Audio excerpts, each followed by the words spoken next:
And the first order of business is roll call. Mrs. Hopper, please. Henry Jones, Here. Rob Fechner, Good morning. Frank Ruffino for Fiona Moss, Present. Lisa Middleton, Present. Stacy Oliveris, Here. Arena Ortega, Here. Jason Perez. Here. Mr. President, all is in attendance. Okay, thank you very much, Ms. Hopper.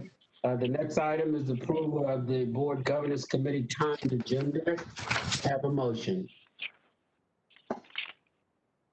Move to approve. Moved by Ms. Second. Middleton, second by Mr. Fechner. Any discussion? Seeing none, Ms. Hopper, please call the roll. Rob Fechner, Aye. Frank Ruffino for Fiona Moss, Aye. Lisa Middleton, Aye. Stacy Oliveris, Aye. Arena Ortega, Aye. Jason Perez. Aye. Mr. President, we have Lisa Middleton making the motion, Rob Fechner seconded. All ayes for agenda item 2, timed agenda. Thank you, Ms. Hopper. Ms. Hopper. Next item is executive report, Mr. Jacobs. Yes, good morning, President Jones and board members. Happy to be here with you this morning. We have 2 substantive items on the agenda today. The first is whether to make the Pension and Health Benefits Committee a committee of the whole. And the second is the presentation of a new version of a potential amendment to the board governance policy regarding reporting investigations of executive team members to the board. Ms. Simpson will present both of those items. I would also note that Ashley Dunning, your fiduciary counsel, will be standing by on the second of those items. And that is my executive report. Thank you, Mr. Jacobs. The next item on the agenda is item 4A, approval of the September 15th Board Governance Committee meeting minutes. Moved by Mr. Fechner, Move approval. second by Mr. Perez. Further discussion? Seeing none, Ms. Hopper, please. Rob Fechner, Aye. Frank Ruffino for Fiona Moss, Aye. Lisa Middleton, Aye. Stacy Oliveris, Aye. Arena Ortega, Aye. Jason Perez. Aye. Mr. President, we have Rob Fechner making the motion, Jason Perez seconding it for the approval of item 4A of the committee meeting minutes. Okay, thank you, Ms. Hopper. The next item is the information consent items. I have no request to discuss any of those items 5A or 5B. So we will move on to information agenda item 6A, composition of pension and health benefits committee. Mrs. Simpson. Good morning, board members, and thank you, Chair Jones. This item has been prepared in response to a request by Board Member Perez to consider whether the Pension, Health and Benefits Committee should become a committee of the whole, wherein all members of the board would be members. We know that the board is very familiar with the discussion around committee structure, as this was a central part of discussions in the most recent board self-assessment. So in the item, you'll see that we set out 3 options for the committee to consider. The first, to retain the status quo, the current arrangements. Secondly, to introduce this suggestion into the next board self-assessment, which will be coming up in the spring of 2021. And 3, of course, to move ahead with Mr. Perez's suggestion. So with that, thank you. Any questions from the committee members or other board members? I see no request to speak. This is an information item. Mr. Fechner. Yes, thank you, Mr. Chair. I guess I just need to weigh in about the making committees a committee of the whole. I think that negates the purpose of having committees, and I don't think there's any one committee that's more important than the other. So if we would do this with pension and health, that I would assume we would need to do that with board governance, risk, and finance. And I think that just does away with a lot of the committee work that we work so hard to get done. And that we at no time discourage or prohibit any board member from sitting in on any committee meeting or having any input. The only thing is they don't get to vote on committee day, but they certainly have full access to comments and commentary, and then they can vote during board day. So I, for one, just have some concerns about, making it a committee of the whole, because I think it does away with some of the options. And also for some of the appointed folks, they didn't sign on for doing 6 committees.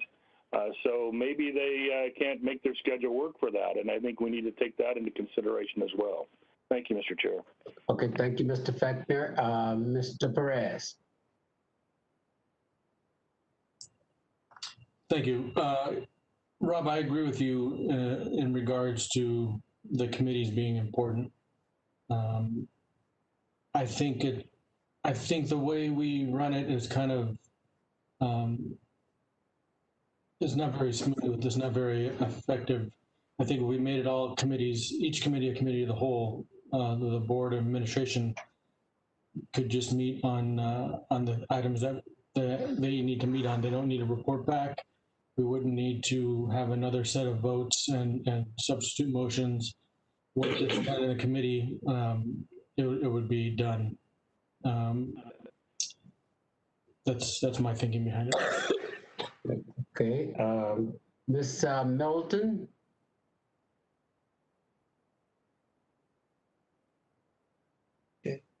Thank you, Mr. President. We've had a lot of discussion back and forth on these issues, and clearly the investment committee is a very different animal, and I understand the point of making the investment committee a committee of the whole.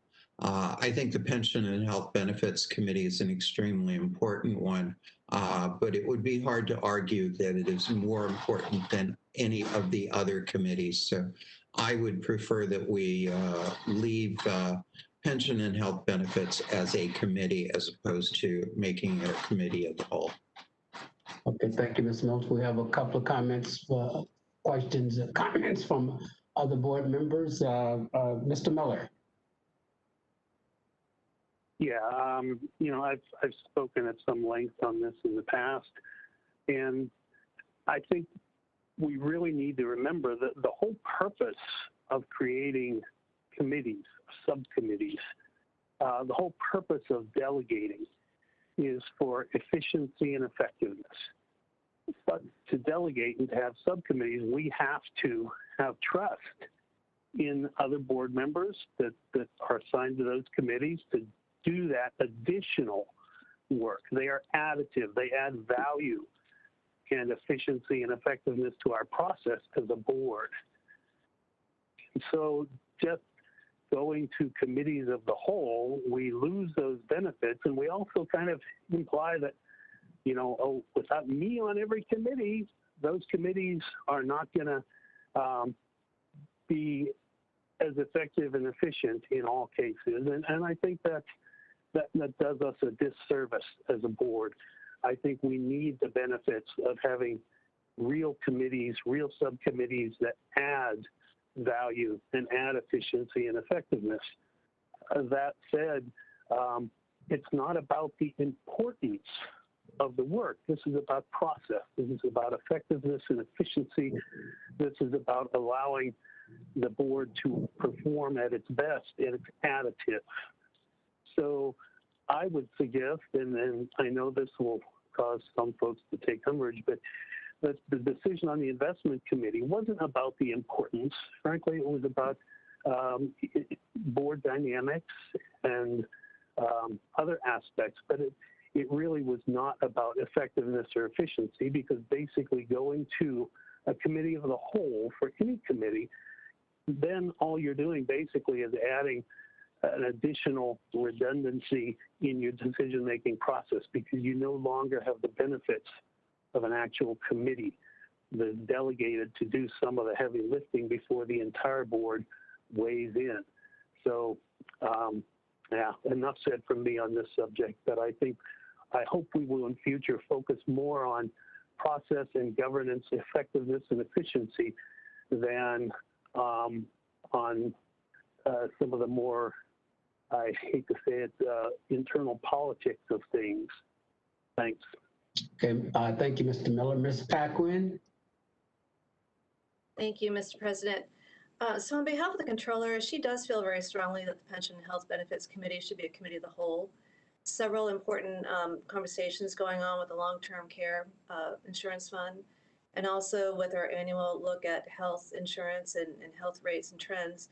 And although most board members do attend the committee, even if they're not seated on the committee, they lack the ability to vote, to make motions, and so forth. And so for those reasons, we do feel that this is a committee that is going to be facing a lot of very pressing challenges this year, and we do think that all board members should be seated on this committee. Thank you. Thank you. Ms. Middleton? I've spoken already, and I think I may have spoken out of order, and I apologize. Okay. Okay. That's it. We do have, that's it from board members. I see no further requests from board members. We do have a request to speak on this item from the public. Mr. Fox. Yes, Mr. President, we have one caller, Mr. Larry Woodson of the California State Retirees.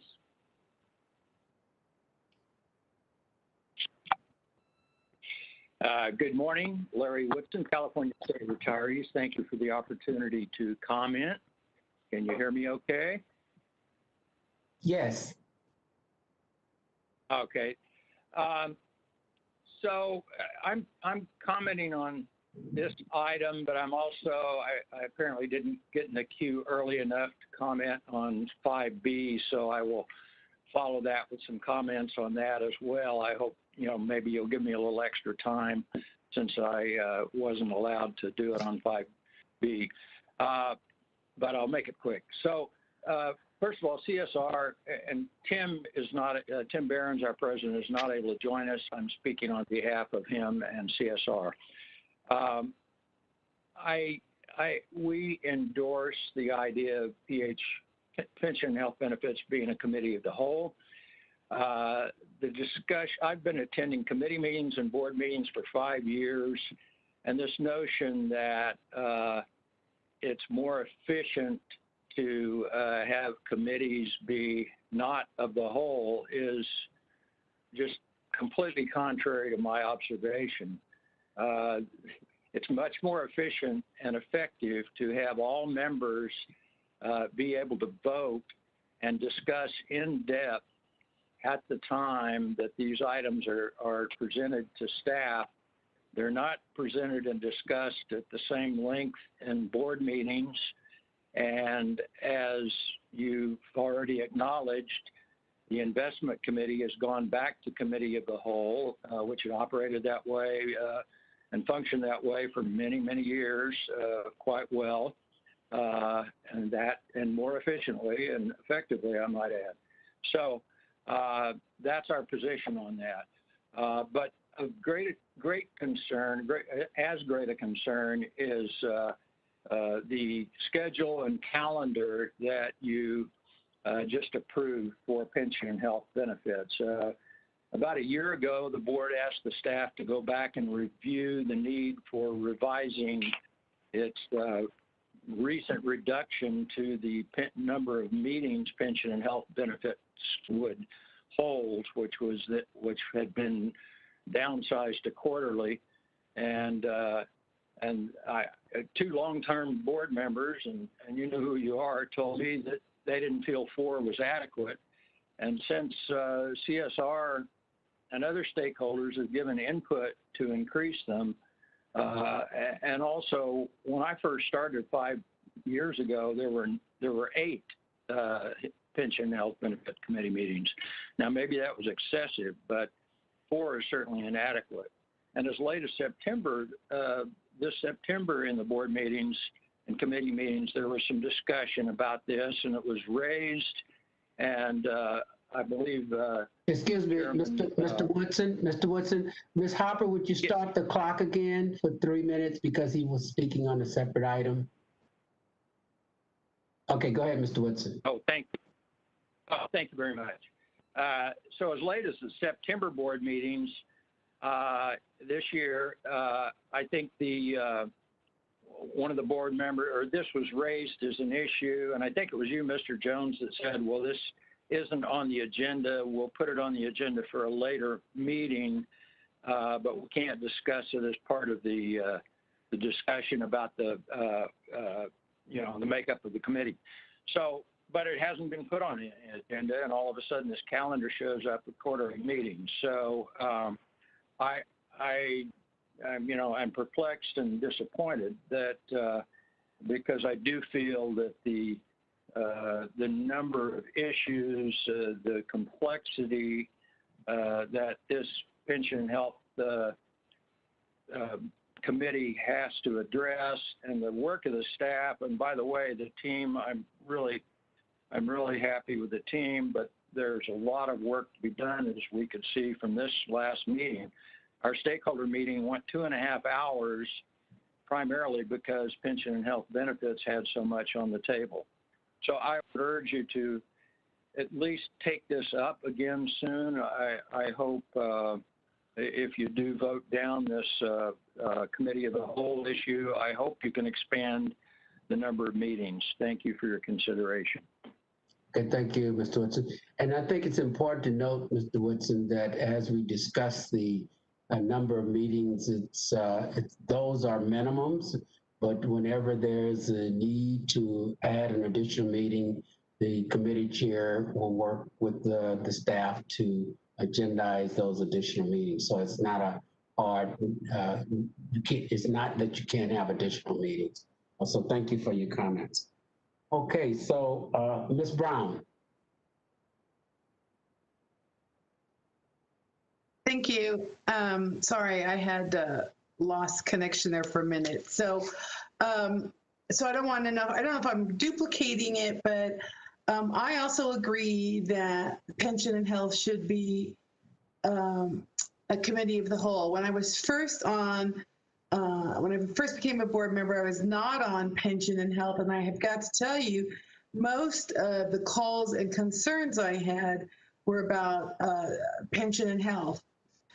Now we're moving into even more issues and complex issues, and we've completely redesigned we went from risk adjustment. I was not on when that got canceled, but now we're going on to a new type of adjustment, and it's going to raise the rates for quite a few. I would think more than 50% of the members. And I mean, I don't have the exact numbers, but these issues are so complex. And also the Pension and Health Committee voted yesterday to reduce benefit design, but we don't know what it's going to be. We're going to have to do it in the future. And I thought it was odd, but I just think everybody should be involved in this committee, including being able to make motions and have an active vote. Otherwise, what happens is when it comes back to the board, I mean, it's literally an oral report, go, go, go, I know, and that's it. It's really never discussed. And so I think it makes more sense to be a committee of the whole. Thank you. Okay, but Mr. Perez. Yeah, I feel like I have to counter to what Mr. Miller said. President Jones, you know that the last 2 times you've selected the committees, I've begged you not to put me on pension and health because it's so deep and there's just so much information that you have to know. So no, I trust the board members to do the right thing for what they believe. I won't disagree with the internal politic issue that he mentioned. But I will absolutely disagree with his point about effectiveness and efficiency. It's not effective and it's not efficient. We had extra, excuse me, we had extra layers of complexity that don't need to be there. And that's it. Okay, thank you. Okay, so I see no additional requests to speak on this, and getting a sense from the committee members, this was just an information item. But of course, if any of the committee members would like to have this discussed further, we could go on, but I see no additional requests. So we would now move on to the next item on the agenda then. Okay, 6B is a information agenda item. Ms. Simpson, the proposed changes to the board governance policy, reporting investigations to the board. Thank you, Chair Jones. As you say, item 6B is for the committee to consider a potential revision to the policy, which would formalise current practice. It clarifies that the board retains authority for both oversight and monitoring of investigations, and that the board has delegated that authority to the president and to the chair of the Risk and Audit Committee.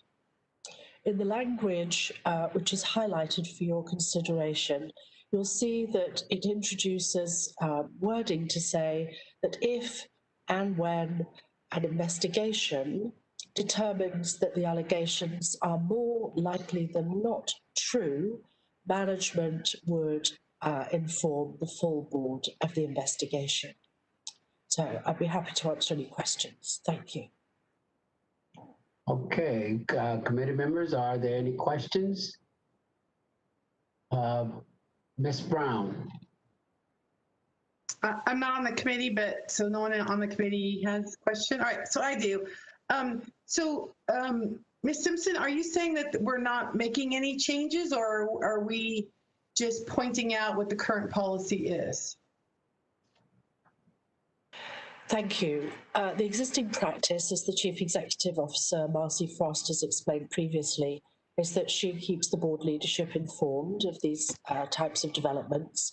By introducing this language into the policy, it gives an opportunity to formalise that practice and ensure that all sides have had an opportunity to consider how such matters are handled.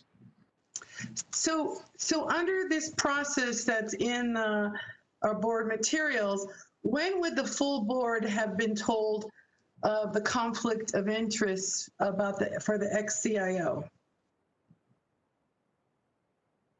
I'm not in a position to answer that specific circumstance. Perhaps, I don't know if Marcy or our General Counsel would like to weigh in there. So my concern is, I think a large number of the board members were very concerned that we didn't know about this ahead of time, much earlier on in the investigation, since I believe we know the investigation was started in. Excuse me, Mrs. Brown. Excuse me, our General Counsel. Oh, sure. Comment. Go ahead. Yeah, I think that you're probably getting into a closed session item that is not appropriate for discussion in open session. I don't think I said anything that was closed session, but so I just want to make sure that we don't find out, certainly after the press, but I think it's important that we know early on in the, with this issue. And I don't know that this policy as written here solves the problem we had with the ex-CIO. So I'll leave it there. Thank you. Okay. Ms. Ortega? Thank you, Mr. Chair. I am not in support of the amendment that's here. I don't feel like this quite addresses the conversation that we had in a prior discussion. I'll tell you what I would support.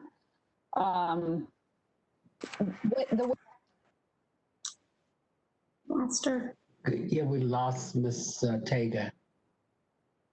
So, Ms. Ortega, are you back? Ms. Ortega? Can you hear us? Can you hear me now? I can hear you now. Would you start over, Yes. please?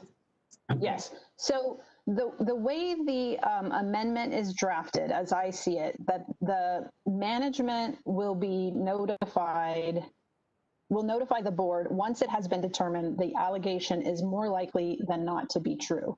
So that language refers to the investigation has already been conducted, and it is more likely than not that the allegation is founded. I support something sooner than that, which is for these limited individuals that have been identified in this section.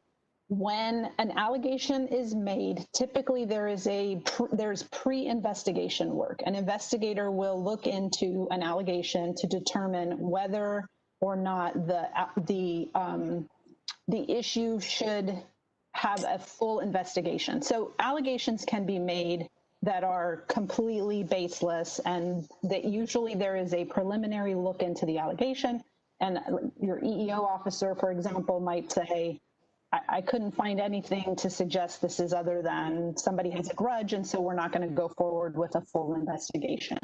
I don't think those types of issues need to come to the board.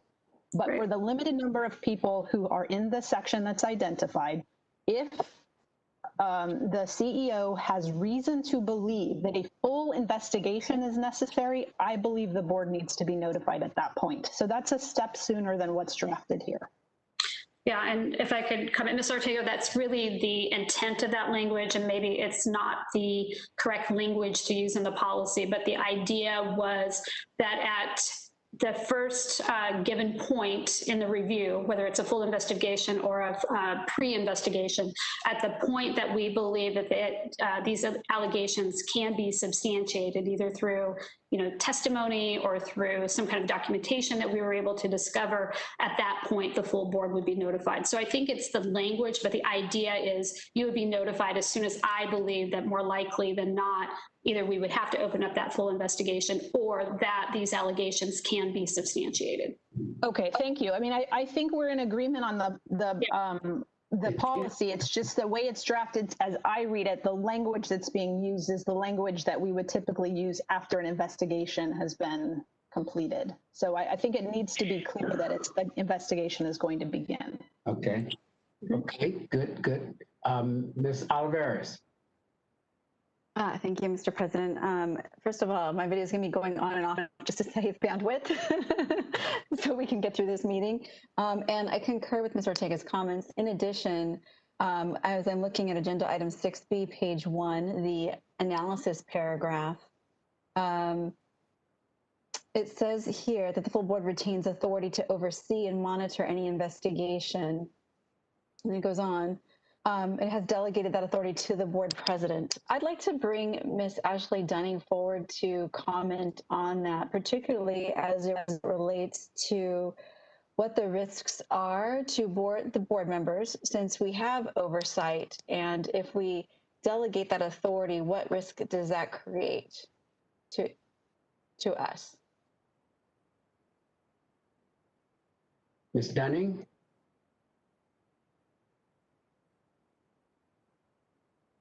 We can't hear you. Can you hear me? Yes, Just thinking yes, about the please, now we question. can. Okay. Good morning, board. You have the authority to delegate certain responsibilities, of course, so long as you retain your oversight. And we talked about that the last time this came to the board.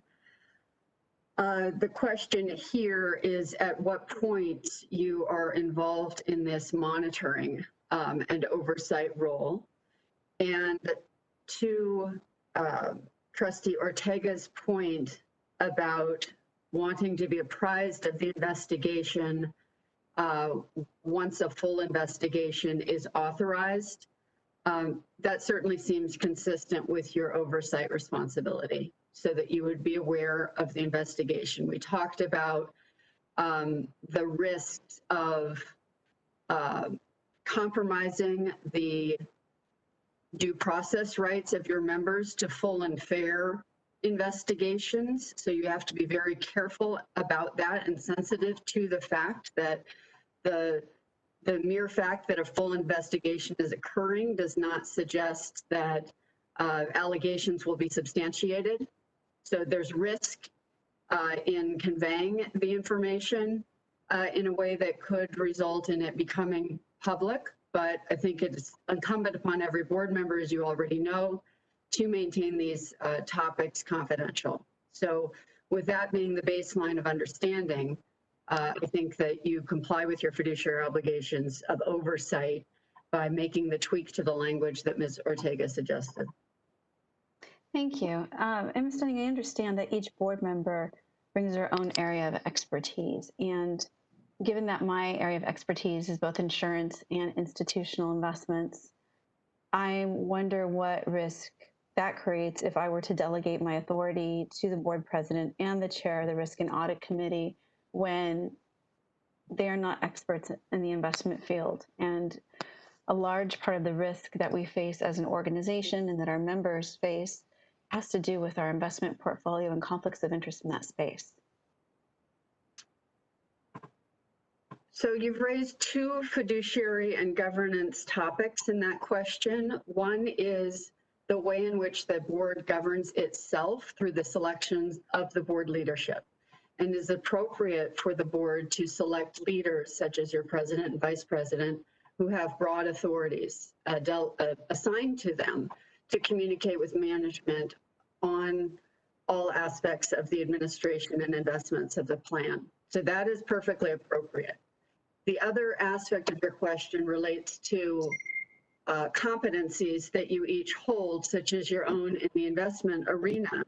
And you do have a responsibility as somebody with those particular strengths to share those strengths with the board and with the committees. So if that means that you are more active in your in the way in which you share your expertise with the rest of, say, the investment committee, that would be consistent with your responsibilities.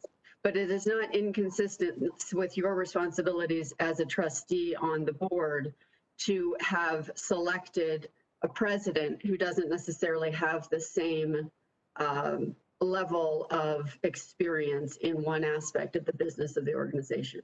I hope that responds to your question. I think it's part of it. I guess where I'm trying to get is that if we're looking, if there ever happens to be another investigation into a potential conflict of interest as it regards investment holdings, I'm not comfortable delegating my fiduciary duty, my oversight authority, particularly when it comes to looking at risks to the investment portfolio and conflicts of interest. Okay, now I see more where you're going with your question, I think. And the answer to that is that the fact that you have particular expertise does not create a circumstance where you have the responsibility to advise the organization in that area. For example, you may have a number of lawyers on the board. The fact that you have lawyers on the board does not make them the lawyer for CalPERS. Similarly, if you have investment professionals on the board, they are not the investment professionals of CalPERS. They share their expertise in terms of their level of sophistication and understanding as to the topics that are discussed, but they are not the expert who's being retained or referred to in those contexts. And I hope that I understand that example of the lawyer helps. I guess anyway, how I'm looking at this is this is part of my area of oversight as well, right? So it's the full CalPERS in terms of oversight, but in terms of this being my area of expertise, and I'm trying to understand how I can provide adequate oversight if I delegate my authority in this regard. Fair enough. And with the approach that's being discussed right now, where the full board in closed session would be apprised of an investigation, a full investigation of one of these individuals or one of these positions, based on the CEO's determination that that's the appropriate course of action, that would be the forum in which you would share your expertise. You would not, of course, be running the investigation, Right, of but course, you would be right. sharing your expertise in the context of that closed session discussion with your fellow board members and managers. Yeah, my question is prior to that. So prior to a full investigation being commenced, I'm concerned, and this gets to the sophistication of investments and how complex it can be when there is a conflict of interest. And so this is what's really making me pause here in terms of delegating my oversight authority. Another way to look at it would be, do you want to be assuming the responsibility of advising on the correct answer in a conflict of interest context? Because in fact, it's not a trustee on the board who's going to make that ultimate determination. It's going to be whomever is the adjudicatory body. And usually when you're talking about conflicts of interest, it's the FPPC or it's the Attorney General. So while your expertise will be very important to weigh in on, and it may be that the board president determines that he or she has a fellow member on the board with whom that person should consult because they have such a sophistication around this area. And it would be permissible for the president, so long as there's not a Bagley-Keene violation, to consult in that context. But I think, but to my first point, it is not inappropriate for the president and vice president who may not have that level of expertise, instead to consult with other experts, say your head of HR or somebody who's been hired by CalPERS to advise on the particular topic. Maybe not to run the investigation, but instead to advise CalPERS on the conflict or whatever the topic is that's being investigated. I understand that, and I'm not talking about running the investigation at all. What I'm talking about is providing insight into particularly the investment piece, which is critical to the fund and to our members, prior to the commencement of a full investigation so that we fully understand if an investigation should be launched. How does that fit within my fiduciary duty and in service to the members? Investigations often do need to be launched, even if the one who's launching the investigation is dubious about what the results may be. And so the fact that you may have the fact that you have expertise in this area would not mean that an investigation would not need to be launched. So and that's not what I'm saying. I think perhaps I'm not being clear. So I think there's been discussion about board members being informed once an investigation has been launched, right? Once allegations have been founded.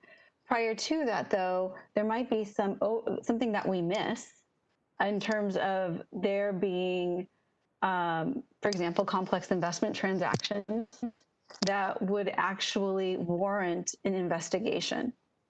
And I do not want to be negligent in my fiduciary duty by delegating oversight when this is my area of expertise. And it's a complex area and there's tremendous amounts of risk here. So in your hypothetical, Trustee Olivares, are you anticipating that an investigation might not be launched, but had you been consulted, your conclusion would have been there should have been investigation, or the opposite, the investigation's launched? It could go either way, quite frankly. So I'm not asking, my question isn't about, my question is about my fiduciary duty, my role to our members, right? And safeguarding their interests. And to the extent that, again, there's potential risk for conflict of interest when it comes to our investments. And if a decision is being made about a potential investigation, I think it's important to have insight there. This is a topic that also is one that's appropriate for you and the CEO to discuss separately. So to the extent that the CEO has communication with you about matters where you have particular expertise, that's perfectly appropriate, as long as it's not becoming a basis for a serial meeting. And I'm sure that she values and will reach out to those who have the level of expertise that you're showing in your particular arena.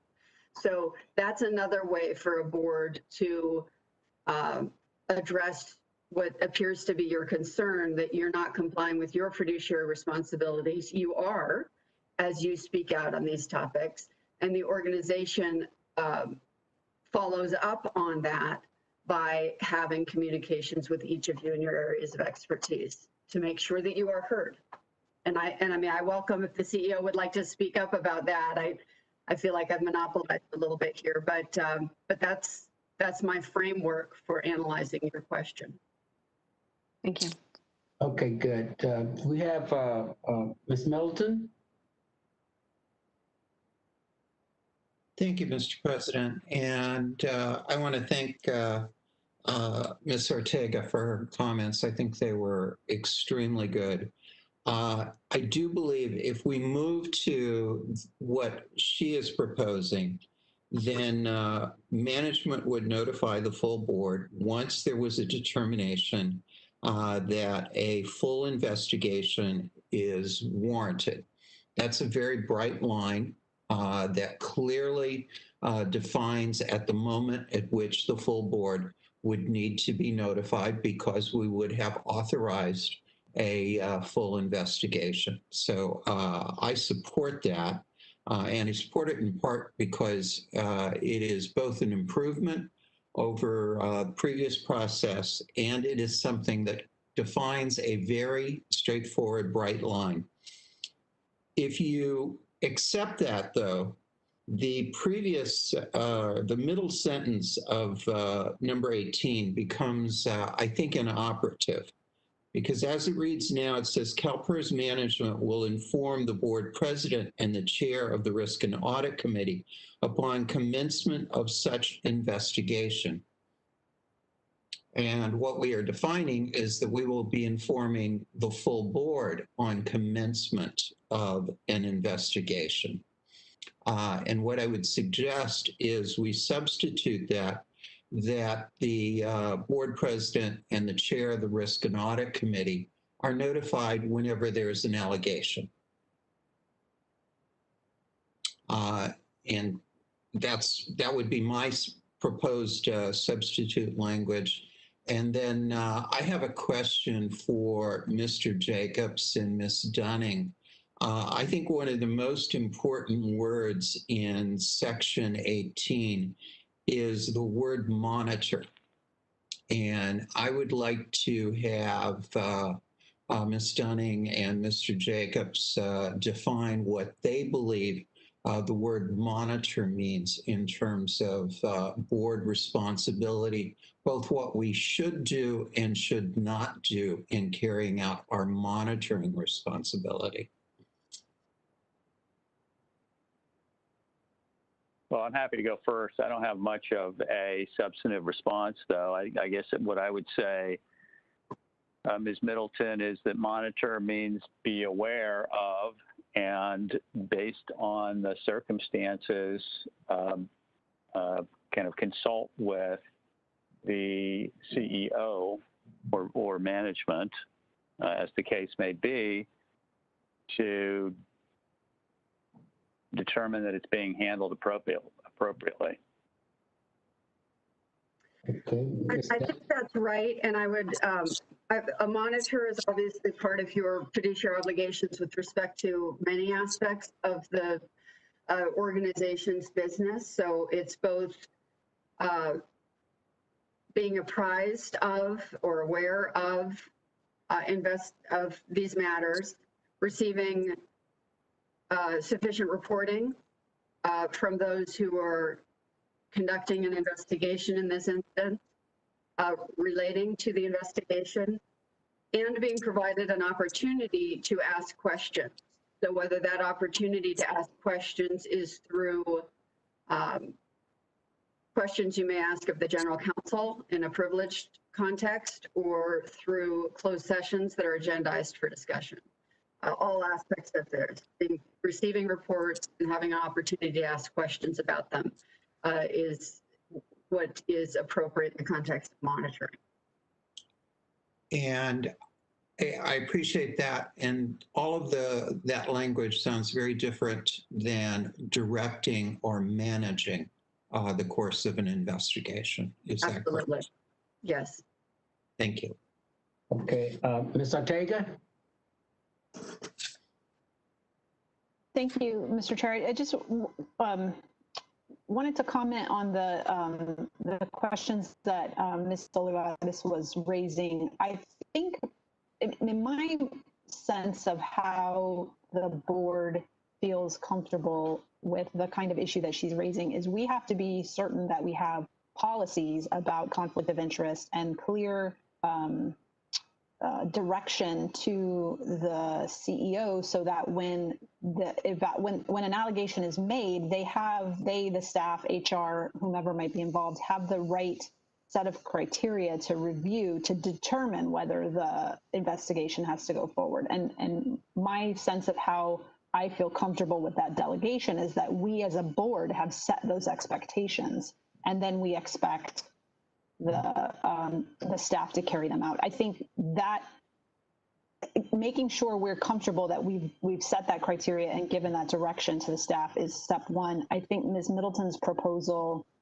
together with that, provides even more protection if that's the direction the board wants to go in, because then there's an opportunity to have, or for members of the board, if it's the chair and vice chair, to have some interaction with the staff to be sure that that's being carried out. I think in my experience, there are many more allegations than there are investigations. So it makes me very nervous about going down a road of constantly being informed of allegations, because I also think that there can be circumstances where there's then an unfair aura around an employee, maybe, where those allegations might have come up. So I think it is really important to keep the number of people who know about allegations to a limited number, and then when you have determined that something more serious has likely occurred, then you share that with a broader group. Okay, thank you. And so I think we've had a number of excellent comments regarding this issue, and this is an informational item. So what I'm going to suggest, unless the board committee members have a different opinion, is that the comments that Ms. Ortega and Ms. Middleton made would work with staff to rewrite that section and to incorporate those comments, and then bring this back to a future board meeting for an action. So unless there are concerns, I see some comments now. Mr. Fechner. Yes, thank you, Mr. Chair. I just think it's important to weigh in here. I do agree with some of the comments from Ms. Ortega and most of the comments from Ms. Middleton. I do, however, want to caution us that you can't unring the bell. So if something is said about an employee before it's been investigated, we all know how this rumor mill works. And once it gets out there, it's hard to pull that back. That's why we hire a CEO. The board has direct control of the CEO. The CEO should be able to determine whether or not a full investigation is warranted, then inform the full board if that's what the point is. But trying to do that piecemeal ahead of time, I think, is problematic. I think it raises personnel issues. And I caution us to any of us to consider that we're experts. I mean, we're all here as lay board members, and we're here to do the bidding of our organization. But at the same time, I don't think any of us are any better off than any other person. We all have our own ideas, our own concepts, our own background and knowledge. But none of us are experts in all of these fields. So I just caution us to look at that. But at the same time, that's why we have a CEO, to make those determinations. I don't want to see us on the ground floor of any investigation, because we all know how that information leaks. Next thing you know, we have a whole bunch of people that are either harmed their careers, et cetera. We want to make sure that we're very careful doing that. So thank you, Mr. Chair. Okay, thank you. Okay, we have one more question, Ms. Olivares. Thank you, Mr. President. And I'd like to thank Ms. Ortega for a very eloquent way of restating what I was trying to get at. As we go forward with this governance item, and then we're also going forward with conflicts of interest concerns, and perhaps even looking at blind trust, I want to be sure that we're able to establish a very robust policy that prevents conflicts of interest. And that would require early identification. So in addition to Ms. Middleton and Ms. Ortega working with the CEO and the rest of the team, I will also be doing so. Sure, we welcome comments from any board member, as long as we're not creating a serial meeting, as Ms. Dunning so appropriately stated. So the CEO could receive input from any board member, as long as we're not communicating with each other regarding those issues. Okay? Okay, so this will come back in the future as an action item with the changes based on this discussion. So seeing no additional questions on this item, we now will move to, and there's no public comment. Are there any public comments on this, Mr. Fox? No, Mr. President, there are no callers at this point. Okay, thank you. Okay, so thank you. And then we move to item 6C, and thank you, Ms. Dunning. We will move to item 6C, the summary of committee direction, Mr. Jacobs. Yes, Mr. Jones, I think you just stated what it is. Okay. On 6B, we're going to bring that back as an action item based on the changes that have been discussed this morning. And that is all I have. Okay, I think you got it, Mr. Jacobs. Okay, so we will move now to item 6D, public comment. Mr. Fox, do we have any requests to speak on that item? Mr. President, we have no callers at this time. Okay, thank you very much. And so we have that's the end of the Board Governance Committee and our Board of Administration. Let's allow a 10-minute break before we start our Board of Administration meeting. So let's say 5 minutes after 11, okay, 11:05. Okay, see you guys then. Thank you.